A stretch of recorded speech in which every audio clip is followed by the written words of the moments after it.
I'm not able to pull up Facebook for some reason on my computer, so if someone could let me know when we're live. I'll let you know. Thanks, Julie. It says we're live. Okay, it says you're live, so you must be live. Have fun. Hello and welcome to today's Power Hour with the Indigenous 20-somethings Project, brought to you by the Seattle Urban Indian Health Care Clinic? Health Institute, the Alignment of the Stars, and the collective Indigenous ancestry of Turtle Island. We'd like to give a shout out to, I'm so sorry, I was going to say Shauna Echohawk. Abigail Echohawk. Abigail Echohawk. Shauna, we'll give a shout out to you too. Perfect. Today with the Indigenous 20-somethings Project, I'll put this away. This is my drumstick, my bad. Today we're going to be talking about mentorship in today's day and age, what it looks like, what it can look like, how it can be available to us as individuals, our experiences with it, and what our hopes are as a crew here, the Indigenous 20-somethings Project, and Hesea joining us, of course, from the Indigenous Baby Something Project. Thank you, Hesea. It's always good to see you. So we'll open it up here. I'll just go ahead and introduce myself. My name is Joshua Cocker. My Kaya name is Kongulo Ka. I'm super happy to be here with everyone today to join my heart with yours in this conversation and talk about this thing that I'm actually super passionate about, and we as a team are as well. So I'm excited to see how this is all going to go. I work for the Native Wellness Institute. I am a founding member of the Indigenous 20-somethings Project. And yeah, I guess it's like the past 5 years, more or less, been a professional wilderman, we'll go with that, and been able to work all over the Pacific and also here in the United States. I'll pass it over to Shailene. Good morning, good afternoon, good evening, wherever you are. Naha, hello, my name is Shailene Joseph. Super excited to be here. On my mother's side, I'm Ani from Fort Belknap, Montana. On my dad's side, I'm Kwekon Athabaskan from Tanana, Alaska. Currently out here in Tongva territory, actually. I'll be here for a little bit longer. Yeah, I'm super excited to be here, and especially about this topic. I haven't seen these three in a bit, so I feel like today's conversation is going to be a fun one. It's always good to, even virtually, reconnect with people. So it's good to see you four, just earlier, five. But yeah, this topic of being a mentor and being a mentee is something I'm also passionate about. I think I've been very fortunate to grow up with some amazing people in my life, and continue to. So I'm excited to have some dialogue about that as well. I also work for the Native Wellness Institute, along with everybody here, founding member of I-20SP as well. And, just so thankful for the relationships that we've built together. Yeah, and the conversation we'll have today, and hopefully with all of you in the comments. I hope that you participate with us and ask questions or let us know a little bit about, whatever we end up talking about. So I'll pass it on over to Sib. All right, Yat-esh, Sierbige, Yanishia. I'm happy to join you all this afternoon. Thank you for taking the time to listen to us Indigenous 20-somethings, expressing ourselves and, yeah, being and living in this day and age where we use technology as a tool. I am so happy we live here in Phoenix, and this morning Hesea and I, this is my daughter Hesea, and my partner Tomas is also on this live. So me and Hesea, we went on a little walk this morning, and it was beautiful. I just wanted to share that with you. And I think she'll be getting ready for her nap during this Zoom. So if you see me doing the mommy rock or, whatnot, I am trying to help this little one out as well. So multitasking, yes. Pass it over to Tomas. Oh, you're on mute. Oh, I said the mommy rock coming to TikTok very soon. Sounds like a dance. So yeah, my name is Tomas Carmelo Amaya, and I am Ashwi and Yoeme on my mom's side and Raramuri on my dad's side. Like Sierra was saying, we are in Phoenix, Arizona. This is actually Otham territory, and I'm grateful to have been born and raised here. And I wanted to say that this topic is really important to me as well. I feel like a lot of the reasons why I can say I have a body of work or a career, I guess, as an artist is because of the mentors that I've had. And so we can definitely talk about how important that mentorship relationship is and how we can be good mentors, just like we can be good relatives.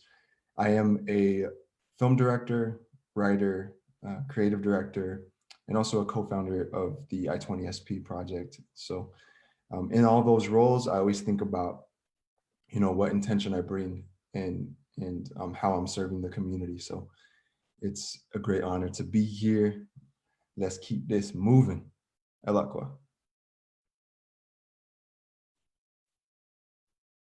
Come on, looking at Shay. Perfect, perfect. For those of you who are rejoining us, super happy for you to be here with us. For those of you who are here for the first time, thank you for spending this hour with us. And if you know anyone who could benefit from this conversation, whether during this conversation, while we're live or post, feel free to tag them in the comments, send this over to them once it's posted up on the Facebook page. But this is a big thing. This is a big thing, this idea of mentorship. You know, traditionally, our people, when we lived in encampments and we were out in wherever we were, geographically speaking, our youth were actually raised as mentees and then turned right around at the end of their coming of age ceremonies in most tribes, and then became the mentors to those who were coming up, which is an awesome, powerful, and beautiful thing. In today's day and age, like, it changes. You can go to school to become a mentor. It's not something that you necessarily have to personally seek and develop your skill set specific to bow making, for example, or horse training, or fire, the keeping of fire and the making of fire. You can just go to school, you can go to school and become a teacher, and then you go and try to work for a school, and kids just kind of flow into you. And then, you know, by the end of your career, you've talked to how many thousands of kids, and that is kind of how mentorship is set up now. But right now, in this time of COVID, in the pandemic, everything's almost at a standstill, and we still have access to people through technology in order to be able to, like, talk to them and be with them in a safe way, and, like, grow our knowledge base, grow our skill set into something that we're proud of. And yesterday we were talking, like, man, what could we talk about as a crew that would be helpful, beneficial? What could we get out of it as well? And this is the topic that came up, and so we're stoked to be here with you guys. We wanted to share a few of our experiences about, like, mentors in general, and I will let that kind of evolve with us as we go on talking. I feel like I've been talking too much already, so I'll just throw the time up there for the team. Whoever wants to go first. Before we get into it, I know that we asked for questions already, and we have one. So if everybody kind of wants the collective jump in on this, it says, what do you think is important for college instructors? But I think this goes for, like, any teacher really, to know for distance learning, right? A lot of people are doing online education now. Zoom is our new community host for absolutely everything. And so I guess our collective thoughts, and I can kind of kick it off. I think Zoom fatigue is real, and I'll start there. And I think it's kind of, for me personally, having to be on the computer a lot, I try and switch my mind frame about it, and I had to do that with school as well. I was the kid who was like school. I think we kind of have to help the youth and also help ourselves, right? Switch this idea about online learning and how it can, be beneficial. And it means we have different access to different things, right? There's a lot that we can do together online. And I think it's making it and doing our best to make it a fun learning experience, a time that we want to be spending together, and finding ways to start your day off playing games or checking in or seeing how everyone is doing, for me is something that has seemed to work. So if anybody else wants to add to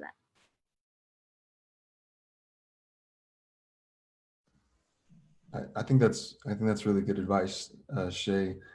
I feel like having an interaction like that with like a screen and just being in front of it all the time, we're definitely more used to it in general nowadays for those of us who have the privilege and the access to have these technologies.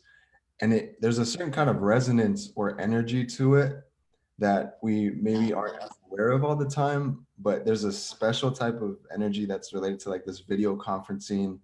And I think it's really important to kind of look back at all of these teachings that we talk about in the power hours and make sure that we maintain that balance so that we're better prepared to kind of sit in front of a screen and be in front of our peers in this way. And that's one thing that I personally try to do when I have different meetings is I notice when I'm more kind of bogged down or where I'm just not feeling that I'm ready to be on screen or on camera. And I used to feel some type of way about hitting stop video and using that function, but I've used it more lately just to give myself that break. And it doesn't mean I'm closing off to the conversation. I'm not ready to have that, part of me out like that. So I also have a little 4-month-old baby with Sierra. And so I think just being mindful of the students, if they need to take those type of breaks, not immediately assuming that they're disengaged or not involved, there's a lot of compassion and empathy that can be put into practice as we're trying to meet each other at our different levels of resources and technical proficiency, all of that. So it might sound very basic, but just continuing to have that human element of compassion and understanding and patience goes a really, really long way. And so for those of us who are definitely feeling even more pressure, let's say from a mental health standpoint, it's not always easy, but trying to find the way to communicate that we might need a little bit of time or that we are not completely well is important. It's hard for me to do sometimes, and I've had instances where I kind of retreat and I'm not as communicative. But speaking of mentors, my mentors have told me, just a simple message of, you need a little bit more time or you're having, let's say, issues with a certain thing like going on these conferences it can go a long way just to state that you're having an issue. And it's not the easiest thing to do, but those are a couple of things I'd say about that question. Mm-hmm. And I feel like for me, my answer kind of goes in hand with what Tomas is talking about. We're all adapting to being in this, technology-based, having our communication being more technology-based. And this is, going to continue to be like this for a long time. After the pandemic is over, we have our social media accounts, we have our Zoom, we have our emails. And so right now I'm actually getting more comfortable with expressing myself over this, different types of platforms and really like thinking how I express myself on, on the internet affects, me and my well-being. But I think one thing that our instructors need to know, and even like for myself that I think about now, because in my mind, I think, oh, this is just a lie. This is going into community. And I'm not thinking of myself as a teacher, but, we're all teachers. We all can teach somebody something at some point of time. And I don't think that we, take that thought in, like, that's not, I don't know. It gets complicated for me because I just have, some self-doubt that I need to heal. And so I think just like taking the time to like pause and like to pause, collect yourself. It's easy to bring in, the energy that you may have had, like say you're having a rough morning. I feel like it's much easier to bring that energy into this space because, you're not being face to face with people. You're just, with you and your laptop in front of you. And so like, I feel like that's one thing that could be a little easy to do is like bringing in different types of energy when, a lot of times like our teachers like stop and leave certain things at the door when teaching. So I feel like collecting your thoughts, giving yourself like a 5-minute break beforehand where you're not where you don't have like any distractions like your phone or scrolling through social media or the news, like just like looking over your notes and seeing what you want to focus on talking about during the day. Yeah, I hope that helps. Yeah, mine's just like super short and just kind of piggybacks on everyone pigtails. Just pigtails on all of them, what they're saying.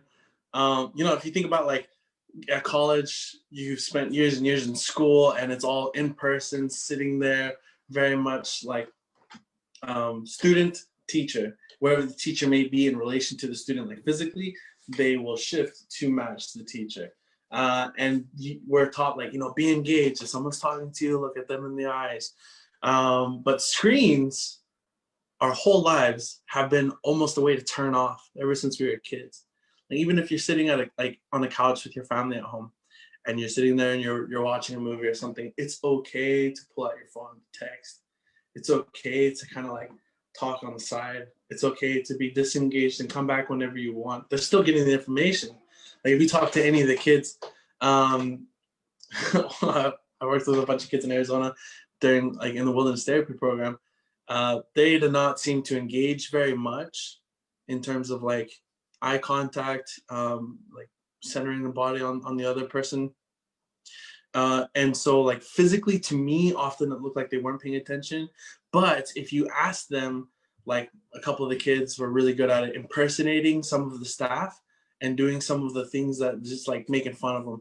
And it kind of showed me like, wow, you guys are actually paying attention to what's going on.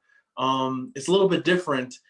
We've all been able to disengage with screens our whole lives. And now there's someone actually there with real feelings trying to get your attention. And kids are like, oh, just looking around doing their thing.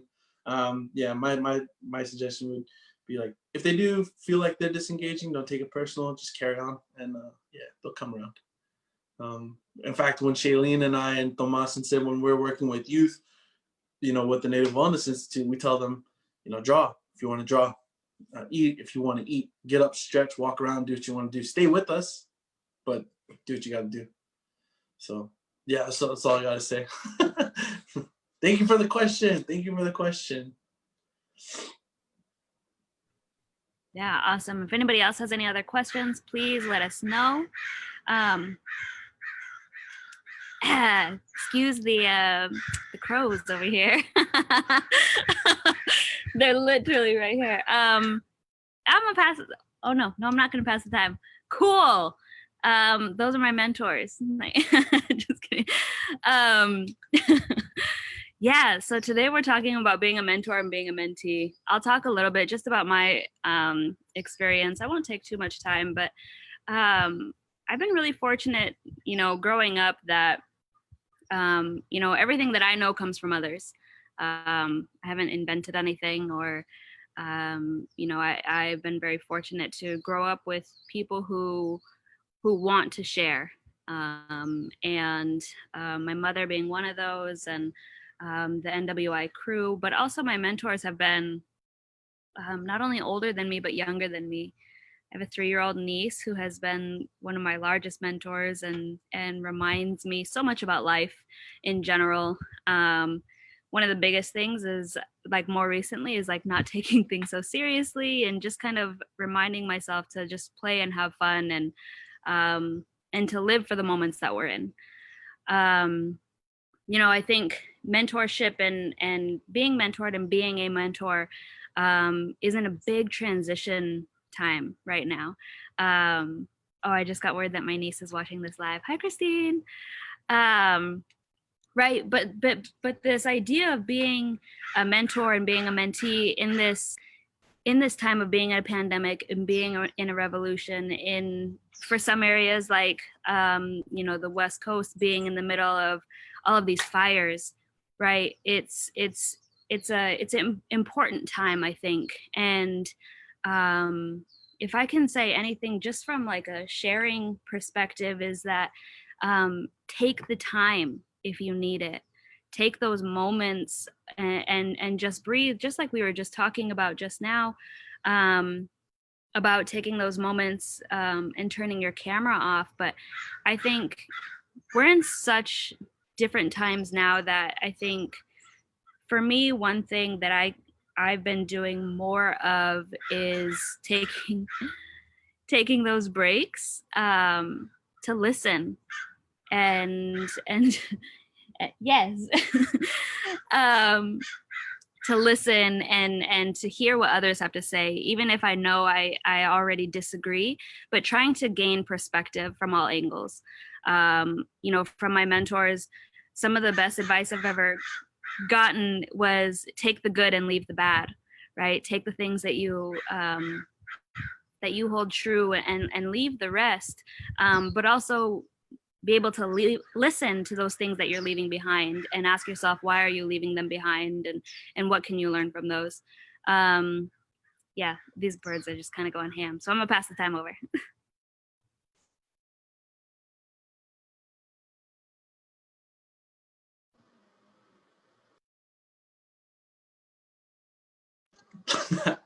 I already unmuted. Yeah, I really appreciate that idea. I had to step out just for 1 second. We have 2 kids in this house, 3 and 3 months. So there's a lot happening. 2 months. I really like how, Shailene was talking about the idea of like mentorship is changing in the way that it's happening to us, in the way that we're able to access it. That's super true. I was actually just telling everyone before this call that I feel real lazy this year. I've been super, for the past 7 years, super adamant on learning a literal skill over like the past 7 years. Again, just every year trying to find someone new to teach me something that I can do with my hands. I'm a very physical learner. And then once I've learned it physically, man, it just sits in my head and I can remember what I was thinking and how I felt about it. And so I try to seek out opportunities like that, try to seek out teachers like that. And my sister Rachel just came from New Zealand to be with us at the beginning of the year before the pandemic happened and before the shutdown. And she actually lived with us for, she's here. She leaves on Thursday of this week back to New Zealand. And during this time, like, she's great with gardens.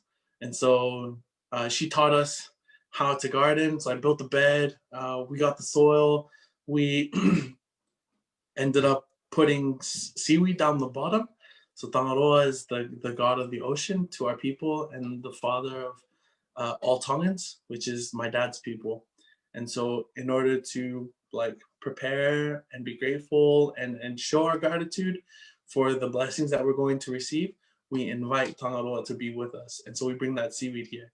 And then freaking wild mushrooms started growing in our garden. And I was like, is this a good thing? Turns out it's great. And it means that the nutrients from all that seaweed was growing up. It was cool. The whole experience, learning about how the soil and the seaweed work together and what that does for our plants. And that was like my mentor this year was my sister Rachel, who's actually been my mentor like, well, my whole life. She's been telling me what to do. and it's been awesome. But that's like the only thing that I've learned this year, and I was really hoping to be able to learn some more things. But one thing that my sister and I were talking about not too long ago was this idea of like, she's been very successful in her road in life, and it's because of her mentors, but it's also because of like the vision that I think our parents really tried to instill in us. They encouraged us to like be ourselves. They encouraged us to do our own thing, but they also encouraged us to be sure of what we're sure of, and not to give away the things that we know. And I love that my dad would say that to us, like, you know what you know, and that was a good thing, man. It was a good thing that helped us out, and it really like starts to shape things out. But I just wanted to say, just like super quick, it's 32 now, and we have a lot to talk about as a team, that I hope that our Indigenous youth feel that and begin to learn that. And I hope that we as individuals know that too, so that we can start inviting that from them. You know what you know. So you don't have to be embarrassed or self-conscious about that. You know what you know in this story. And moving forward with that kind of confidence and that, elevated, how would you say that? Just knowing that we're experts in our own right, in our own life. And it's okay to do that. It's okay to speak from that space and to move on with that kind of power and move into the next thing. There was a young guy who I was sailing with in New Zealand. We sailed from Tauranga to the Bay of Islands, which is all in the North Island of New Zealand. On canoe journey, I met this star navigator. His name is Tamaho. And when I went back home that year, I really wanted to know more about that celestial navigation. And when I went back home that year, I was able to hook up with him again back in New Zealand and learn a little bit more about it through some conversations that we had while I was staying at his house. Then I went back again to his house after Christmas and went on the sailing trip with them on a Wakahorua, which is the voyaging canoes. Luckily with the Disney movie Moana, most people have some sort of idea of what that looks like. So if that's the best picture you got, go with that. So we sailed on this canoe that was held together by ropes, entirely made out of wood, and carved by Maori carvers. And while we were out there, I was talking to this young guy, and he was saying that the voyaging society, the celestial navigational school that is based out of Tauranga, he was saying, oh, did you know that it's a way for us to get into NASA too? And I was like, what? Tell me about that. So back in the day, NASA came to these navigators, like in the 90s, I believe, late 90s, to study how they pick their teams. How do you decide who's going to be at sea with you for months and months? What kind of food do you take? And what are the ways that you mitigate or manage conflict while you are at sea when there's no one there to back you up? They believed that style of navigation and teamwork could be helpful for their astronauts. And I thought that was such a cool link that he made and gifted to me in that way. And it made me think like, holy crap, man, we really do have like access to anything we want. It's like this idea is like,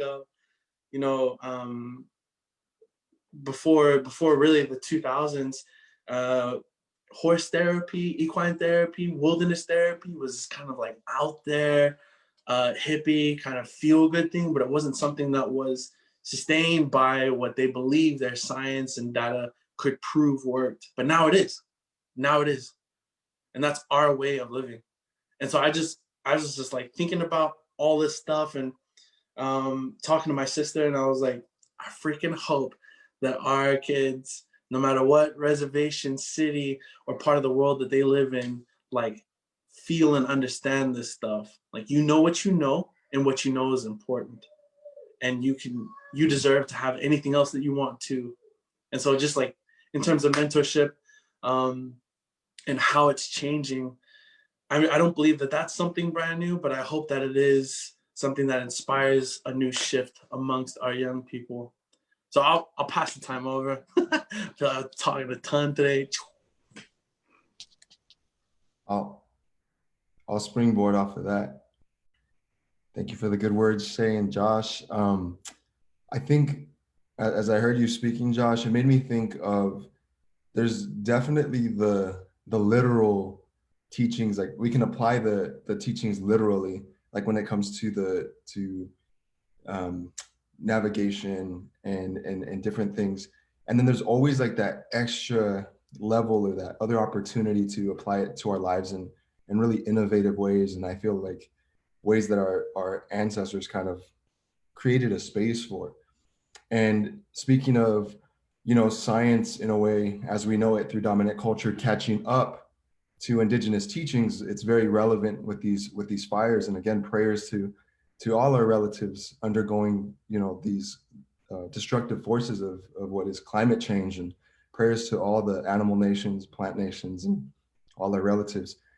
When we think about how we apply it to let's say some of the teachings with the Native Wellness Institute, when we look at our lives and we do, let's say, a letting go ceremony, how can we connect that to letting or doing controlled burns of things in our life that don't serve us in that moment? So that's less of a literal thing, but a connection that we make.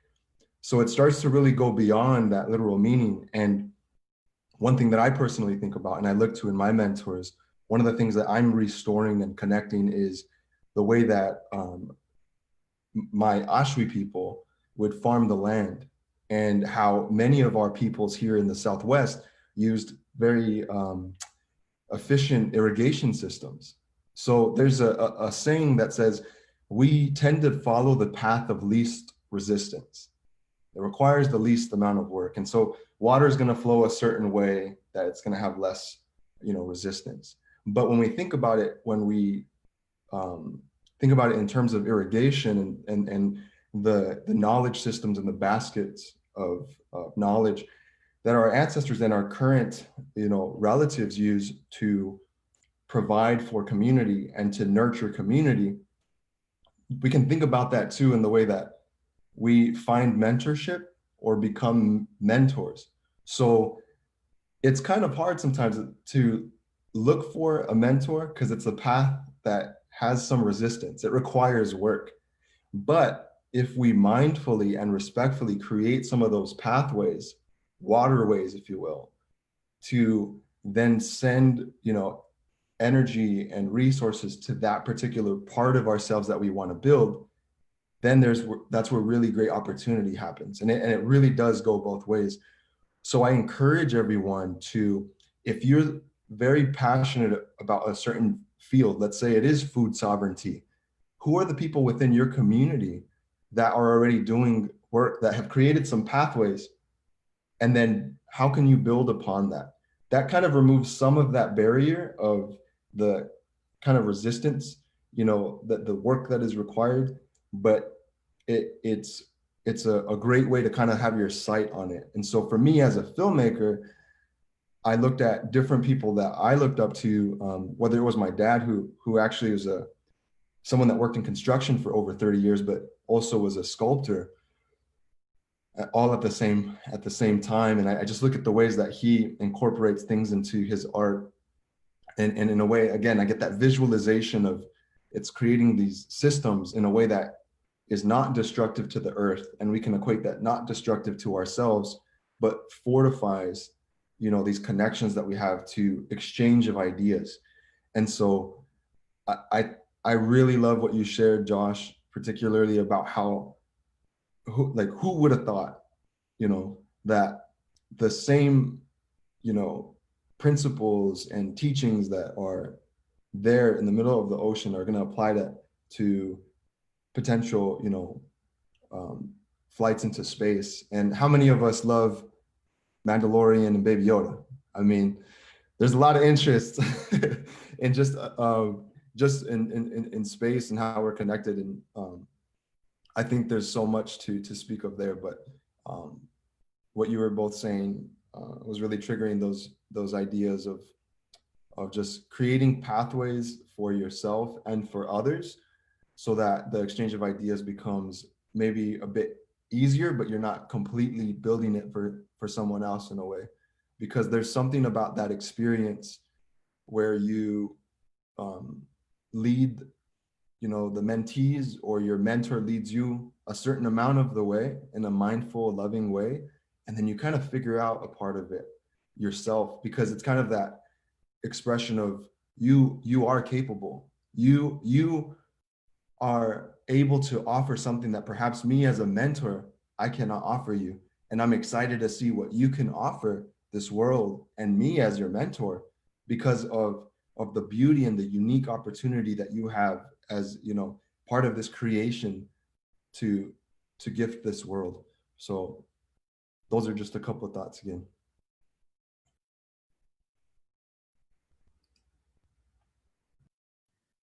Awesome.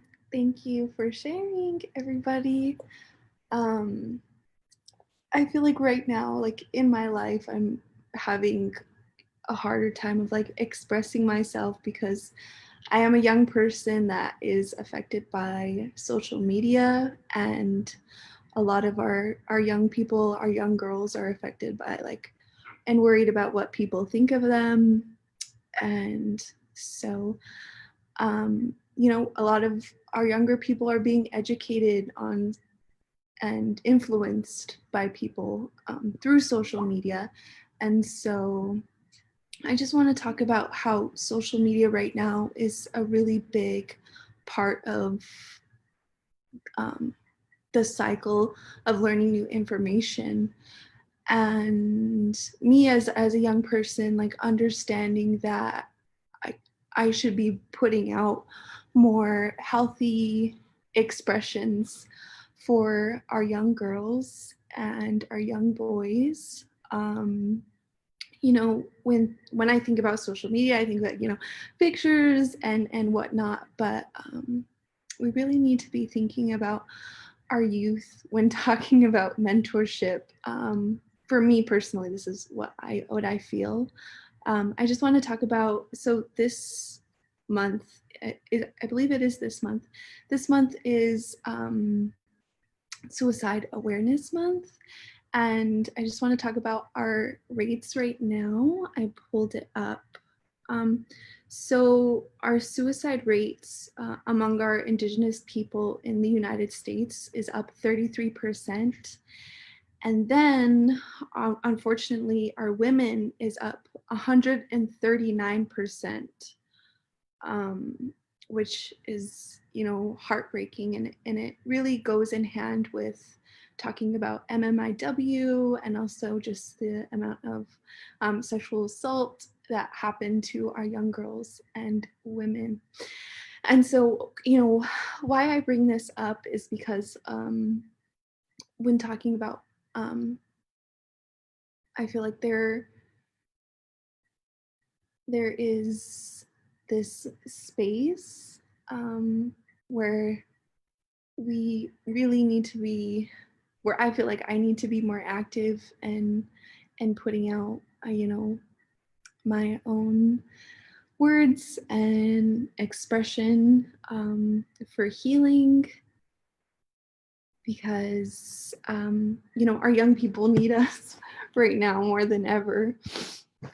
And you know, if you are an elder or a grandparent or an aunt or an uncle, I strongly encourage you to reach out to our young people right now, especially during, you know, this pandemic time. And if you are having a hard time, there are hotlines that you can call. You can reach out to friends and family. I just want to say that because it's been on my mind, and, you know, yeah. So thank you guys for listening to me. I feel like my heart just like started beating really fast. Let me just take a deep breath. Let's all take a deep breath. Okay.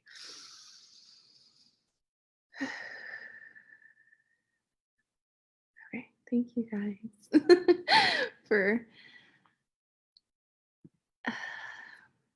us all taking that in. I know that it's a lot of energy and that, you know, a lot of us are affected by it. Yeah, I'm really thankful right now for the Native Wellness Institute for doing these lives and offering, a space to learn and have mentorship. Oh gosh, try not to cry. Okay. Because, during this pandemic and everything that's going on, I just feel like I miss being surrounded by that comforting energy of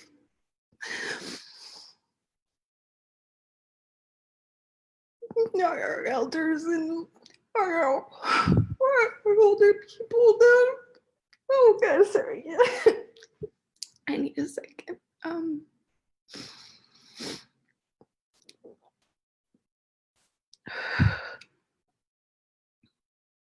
I just feel like there's a lot of people that may feel the same way as me. And when we think about mentorship now, it's a lot different than before. And it's easy to turn off your screen. Right now, it's easy to just shut out and, search endless YouTube videos versus, calling somebody, calling an aunt, calling an uncle, and asking them for that help. Or it's easy to just go on TikTok and learn about gardening versus it being really fast versus calling your sister or calling a grandma. And so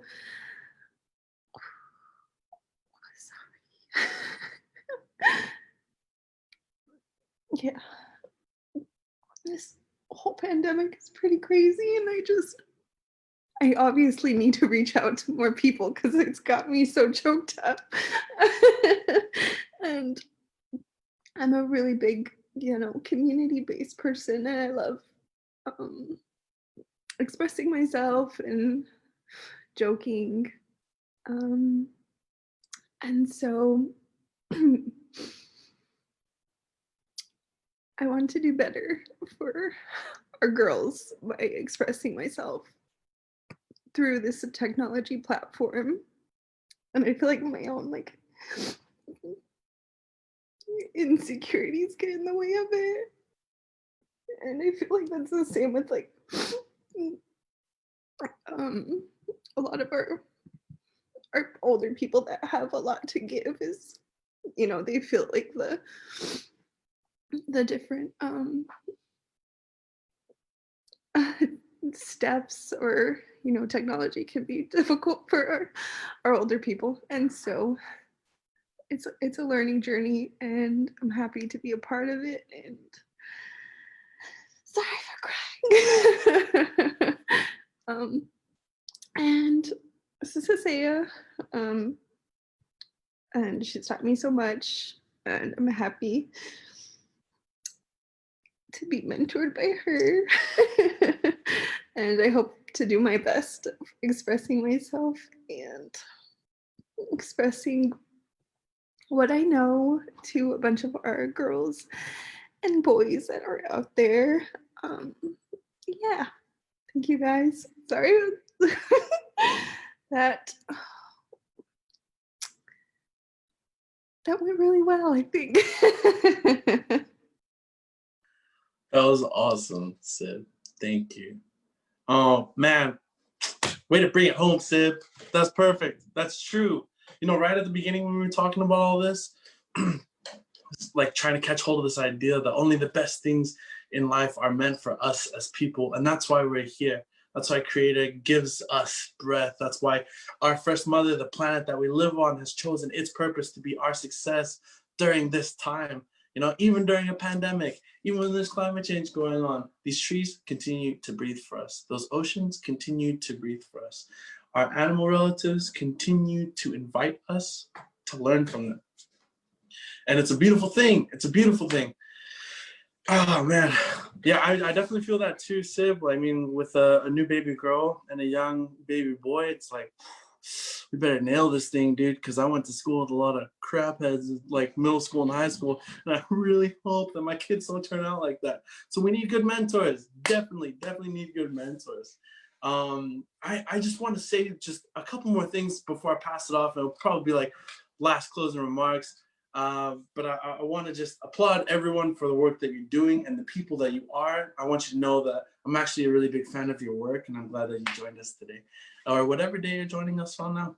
And another thing that I want to say too is that each of us deserve the good that this life has to offer. I said that now for the third time during our little discussion together, but it's true. So if there's something out there that you want, please be fearless in searching for it and asking for it.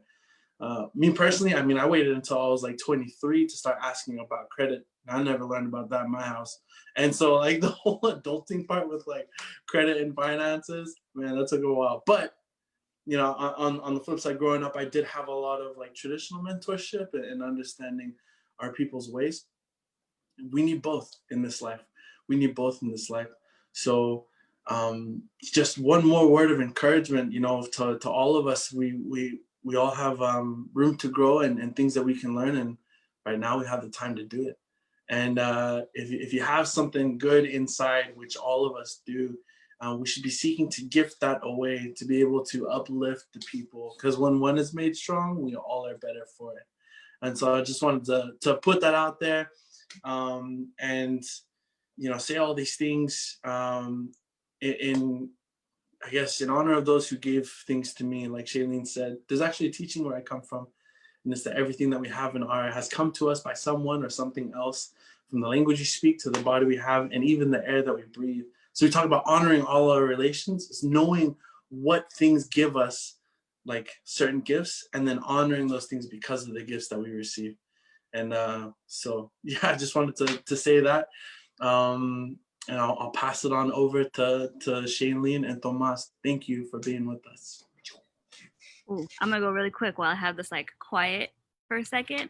I was telling you guys I have like helicopters and crows and wind. But you know what and here it comes. Okay, what I wanted to say really quick is that at the end of the day, what I really try to focus on is being a good relative, being someone who I know that I needed, and someone who I know that I also deserve to be. And a mentor of ours told us that we come into this world worthy of good things as a baby, and we leave this world still worthy of good things, and nowhere in that life cycle do we lose that. And so I hope all of you feel deserving of those good things that come to you, and to be mindful, to be really mindful of the things that we speak into existence. Even if we're joking, be mindful of what we ask. This morning I was joking with a friend, and they were talking about winter and how winter is coming, and I was like, oh yeah, I'm not ready for winter. And then they were like, be careful. And I was like, yeah, you're right, everything is on fire, maybe we actually need it. And so we were kind of like, you know, checking each other, like, you know, be mindful of the things that you speak into the world, even if you're joking.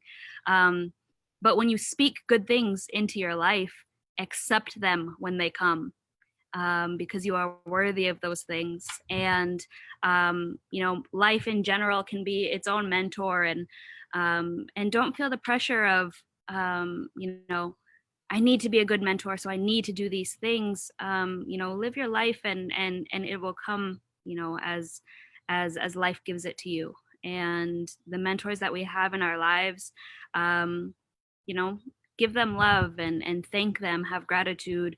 And then lastly, I think, especially in these times of, you know, we're in a pandemic, we're in a revolution, emotions are high, right? And so what I just kind of want to say is that my mom always reminds me as well, is be mindful if you're reacting or if you're responding. And so reacting to or responding to, take those moments to kind of just to check in with yourself, ask yourself where you are, and what do you need. you as yourself as an individual. What do you need in that moment, or in all of these moments? I think every day is a good day to check in with yourself.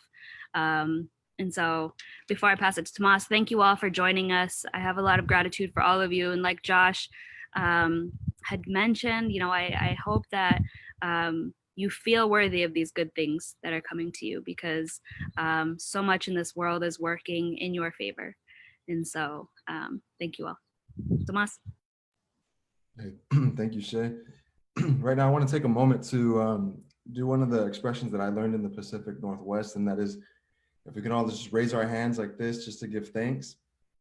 And you can say it in your language too. I would say elakwa, just thank you. It's really important to express our gratitude as well, to kind of, bring that good energy into the space. So I want to thank you, Shay and Sierra and Josh and Baby Kaseya for holding this space here, and for those of you that are on the other side of this monitor and this connection. Thank you to you, elakwa.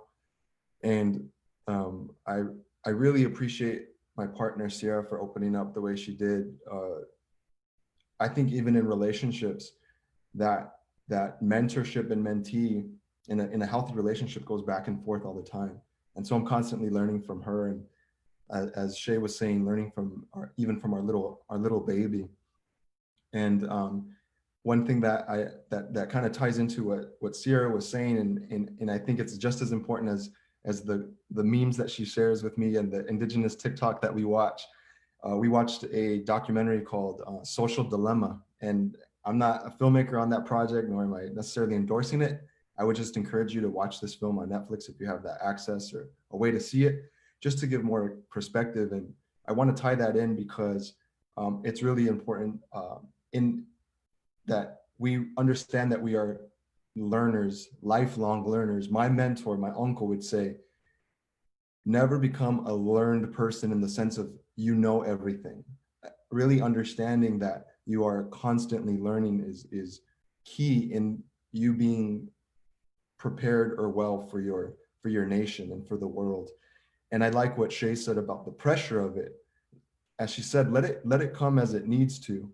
But there's a lot of work that can be done over time, and just expanding your mind and watching, works of art or documentaries, and even things from, non-natives or things that you might have found contentious. It's important to open the mind up and I think apply what Jolene said and what Shay was iterating.